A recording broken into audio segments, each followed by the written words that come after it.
ladies and gents. How's it going? I hope you've had a fan-fucking-tastic day and are having an even better night. We're a little late getting to this. You might not be watching this till Saturday morning, or maybe you're watching it just a little late on Friday night, having some of the happy juice without the wife knowing about it. You've snuck down to your man cave and you're like, you know what I want to do with my Friday night? I want to listen to an American and a Canadian, or I guess watch now, talk about the most recent episode of the Clone Wars. This is Fandom Empire. I'm Sage. Over there's Tommy B. And we're here to talk about Clone Wars, Season 7, the final season, Episode 3. Tommy B, how's it going, man? Hey, Sage. It's Friday. You know, it's been a pretty darn good day. Friday. Forget how the rest of the song goes. You know, she just came out recently and commented, gave a little bit of a background about that song, about how it almost Rebecca Black. I do believe that song came out while I was in high school. It's that old? It's got quite a few. I think it might be 10 years since the song came out. I could be wrong. She said it almost ruined her career, but she recovered. She kept on keeping on. Yeah, I've never. Anyway, that's unrelated. Hey, it's Friday. And that's our Rebecca Black video for tonight. Good night, everybody. Yeah. Time for the weekend. It's time for the weekend, indeed, and we're gonna knock out a Clone Wars video for you real quick here as we do a spoiler review on the episode, the third of 4 parts on this Bad Batch series. You'll notice there's only 2 of us tonight. McMahon has decided that. Well, that's a story for another day. Let's dive right into it, man. I literally just finished the episode about an hour ago. I have to say, I don't know if I'm in love with the episode, but I'm about as close to being in love with an episode without being in love with it. I liked it. I liked it a lot. Now, maybe I was just really happy because I was having a roast beef dinner that was fucking fabulous. But I really thoroughly enjoyed everything that we got to see in this episode. It was it had almost like an Indiana Jones flavor to it. It felt like a group adventure where like people actually know each other and have a reason to have, feelings and connections to other characters, not just have them tell us that they feel that way. It felt more like Star Wars, in my opinion, than pretty much any Disney Star Wars movie has since it came out, with the exception of maybe The Force Awakens. What do you think of this episode, man? Well, I did think it felt like Star Wars. However, as far as the episode goes, meh. I would say that it's, out of the 3 we've gotten so far, it is number 3. I liked the other 2 better. I think it had its moments. I enjoyed the action scenes. I do not feel that it delivered, though, with the drama, with the emotion. I wasn't feeling it.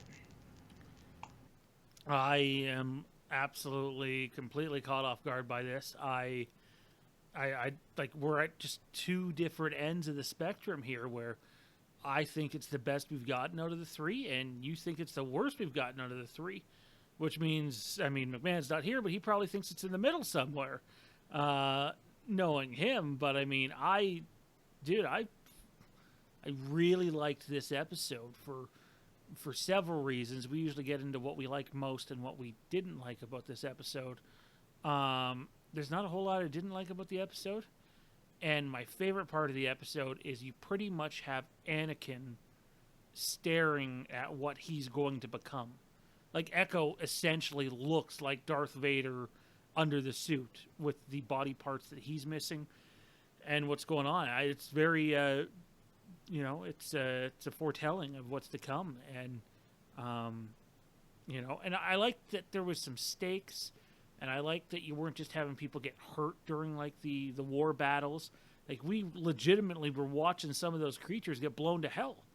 And that's awesome. You go to Disney Plus and you almost expect to see them get up, but no, you were seeing a bunch of them die, and that's cool. I like that. It was as grotesque as it is.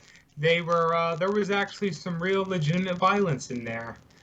As far as what I really liked about the episode most, I would certainly say the action sequences. What I was hating on though was, like I said, it just didn't deliver for me as far as the emotion goes. I didn't get the same sense of Echo as I got at the end of the previous episode. Now, here's a question I had, Sage, and maybe you can comment on it. Rex did say he can't walk on his own. And yeah, what? 5 minutes later, he's walking on his own. What's going on here? He's battling. He's getting involved. Did I miss something or? Echo's just a badass, and Rex was a dick for saying that, I guess. I don't know. I also like the part where Echo's like still showing off General, and Anakin's like, you know me. That was really cool. I dug that part. But since you're, the hater for this episode and have all that haterade you're about to drink, what was it you didn't like about this episode? Just like I said, it did not emotionally deliver as much as I really would have liked it to. I wish I got a little more something something out of Echo. Maybe we'll get that next episode. Maybe, maybe not. Something I do want to comment on. Was this episode shorter? It was 18 minutes. Was this shorter than the other ones? The one thing I have noticed in these episodes, I didn't point it out in our first two reviews because I figured it's only a couple of minutes, but the first two episodes were longer than normal Clone Wars episodes.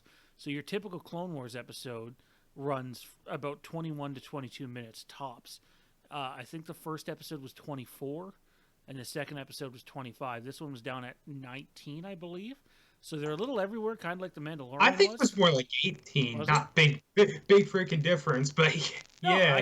That's just the flexibility of Disney Plus, I guess. I mean, it gives me hope that when we get to the Maul and Ahsoka stuff, that maybe we could see, a couple of half-an-hour episodes in there. And, that being on Disney Plus provides them with more flexibility. And, I mean, it might as well fucking provide them with something because, let me tell you, there's not a whole lot of good Star Wars news coming out right now. So to have the flexibility to be able to do something different with what you are releasing is at least one positive thing we can hang our hat on. Don't want to hang the head on. Good God.